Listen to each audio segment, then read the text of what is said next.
Ao se relacionar com um abusador narcisista, você perde a sua voz, mesmo continuando a falar.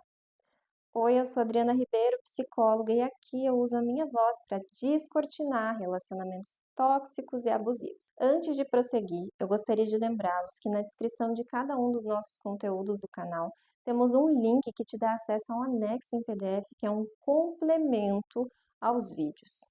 Dito isso, agora sim, pode rodar a vinheta.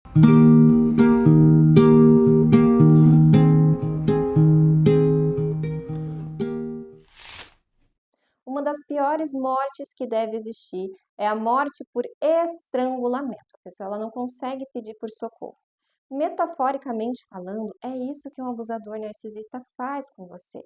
Você perde o seu poder de se comunicar, isto é, se comunicar com os outros, se comunicar com ele, afinal, o abusador ou a abusadora, né, está sempre mentindo, manipulando, não tem uma troca sincera com o narcisista.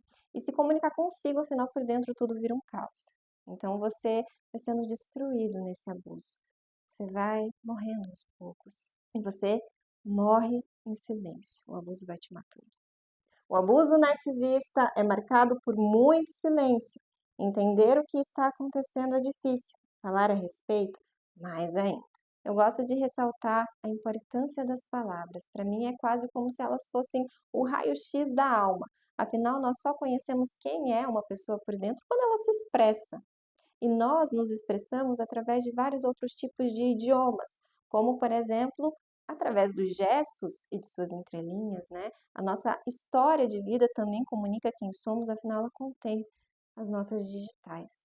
Não existem apenas palavras faladas ou escritas, existem palavras vividas. Nós somos palavras. Então, a nossa identidade, que não é uma coisa concreta, ela vai sendo formada ao longo do tempo. E a expressão dela para o mundo é algo extremamente complexo. Quando um narcisista te invalida, as suas palavras se perdem e você se perde junto com elas. Você se perde de quem você é. Pegando esse gancho dessa questão da identidade, vale ressaltar que nós não a construímos sozinhos. Para a Gestalt terapia, que é uma abordagem da psicologia, o ser humano existe em relação a um contexto, a uma situação, a alguém, a um cenário. Nós existimos diante de três pontinhos, alguma coisa. A nossa existência vai sendo moldada de acordo com as relações que estabelecemos com o meio. Quando você é invalidado por um abusador ou por uma abusadora narcisista, você vai deixando de existir por dentro e por fora. Por dentro, porque tudo se desorganiza. Por fora, porque as relações que antes você tinha e que faziam sentido para você, te preenchiam, de alguma forma elas vão sendo distanciadas. Isso quando o próprio abusador não trata de cortá-las. E aí, o foco passa a ser esse relacionamento que é tóxico com uma pessoa que não te escuta verdadeiramente. Ao ser escutado, você manifesta a sua existência no mundo. Quando você não é, ela vai sendo apagada. E é isso que ocorre em um abuso narcisista. Não é a sua voz que vale, mas a do abusador. Sabe aquela coisa? Tem olhos, mas não vê. Existe, só existe, mas não vive. Diante do abuso narcisista, essa frase ficaria mais ou menos assim. Tem voz, mas não fala. O narcisista, ele acaba com o seu discurso, então não se argumenta com uma pessoa assim. Você se afasta e vai se ouvir. Eu vou citar algumas formas de como eles tentam tirar a sua voz. Invalidação, direta ou indireta, indireta porque ela pode ser sutil também. Falar por cima enquanto você tenta falar e não é algo sem querer, é proposital. Fica em silêncio ou foge do assunto quando a situação merecia uma interação, uma troca, tratando as questões que são válidas como se elas não existissem. E aí, isso gera uma solidão na pessoa. E nesse contexto de abuso, uma pessoa sozinha é uma pessoa enfraquecida, então ela não tem forças de se colocar. Também aqui, eu digo que é um subtipo de gaslighting. Lembrando que o gaslighting ele pode se manifestar de várias formas, e a essência desse mecanismo de abuso é a confusão. Então, a vítima, ela olha o comportamento daquele abusador ou daquela abusadora, ele está se comportando como se nada tivesse acontecido, né? Como se estivesse tudo normal, ignorando totalmente aquela situação que precisava de atenção. E aí a pessoa fica achando que ela exagerou, talvez, ela fica repassando as cenas na mente dela, tentando entender sozinha, né? Afinal, não tem conversa com a abusadora, ela tá sozinha. E quando tem conversa, são conversas que não chegam a lugar nenhum, né? E em casos extremos, a pessoa que está sofrendo esse abuso, ela pode duvidar se aquela situação realmente aconteceu ou não. Mistura de assuntos aleatórios para tirar o foco principal, que é o que chamamos de salada de palavras. Diminui a sua autoestima e a autoestima está ligada com o nosso poder de fala. Denigre a sua imagem para os outros, que também passam a não te escutar. Dificuldade de ouvir a si mesmo, porque você se perde internamente, né? Como eu pontuei várias vezes. Então, uma pessoa que tem dificuldade de se ouvir, ela também vai ter dificuldade de se fazer ouvida pelos outros. Empatia simulada por parte do abusador.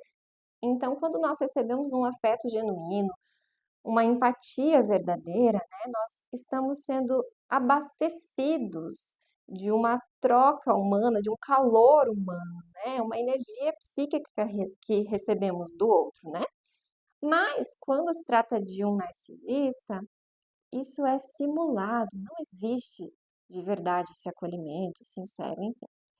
Então as suas palavras viram um eco que voltam para você vazios. Você não tem essa carga, né, energética, essa carga psíquica que uma troca sincera traria, né? E aí, por último, a vitimização narcísica, né? A pessoa ela não se sente no direito de argumentar nada diante dessa postura vitimista que muitas vezes aparece. O isolamento é outro ponto importante. As pessoas ao redor não percebem o que está acontecendo. Abusadores são sedutores. Em muitos casos, a vítima também acaba protegendo a imagem dele ou dela, né, por vários motivos. Então, para quem olha de fora, é como se aquele relacionamento fosse inspirado na música mais fofinha de Sandy e Júnior, mas na verdade, de perto se trata de um grande barulho, um estridente e enlouquecedor barulho. Não tem nada de suave naquilo. Mas o abusador elabora muito bem a mentira, tudo é projetado para que ninguém perceba. Então, para quem olha de fora, é como se fosse a cena de um filme em que o mocinho coloca um colar no pescoço da mocinha, naquela cena romântica, enfim, lembrando que o abuso pode acontecer entre vários gêneros, relações homoafetivas, enfim, é só um exemplo ilustrativo. Bem, mas na verdade esse colar não é bem um colar, não é um objeto delicado dessa forma. Eu vou usar, mais uma vez, como eu fiz no início, uma metáfora forte. Se trata, na verdade, olhando de perto, de uma serra elétrica. Com a roupagem de uma pessoa muito do bem, o abusador corta a sua garganta, arranca o seu pescoço fora, e aí garganta para representar, né, o poder de voz. Arrancar o pescoço fora simboliza essa desconexão com a própria mente, a pessoa se perde nos pensamentos, o abuso ele é mental, a pessoa fica num labirinto mental, ela perde o controle que antes ela tinha sobre o racional dela, né? Então, realmente ela perde a cabeça, essa desconexão, né? É, do pescoço que é cortado, a cabeça que é cortada. É para simbolizar isso. E aí o abusador coloca ela como um espetáculo depois disso, enquanto ninguém desconfia de nada. Acaba com a vida da pessoa. O abuso narcisista é grave e é cruel. Por fim, eu digo que relacionamentos que não te impulsionam à vida, mas pelo contrário, te colocam num estado de uma morte, como se fosse um cemitério de gente viva, não valem a pena. Não valem a pena. Se você esteve ou está em um relacionamento assim, você sabe que tem algo errado.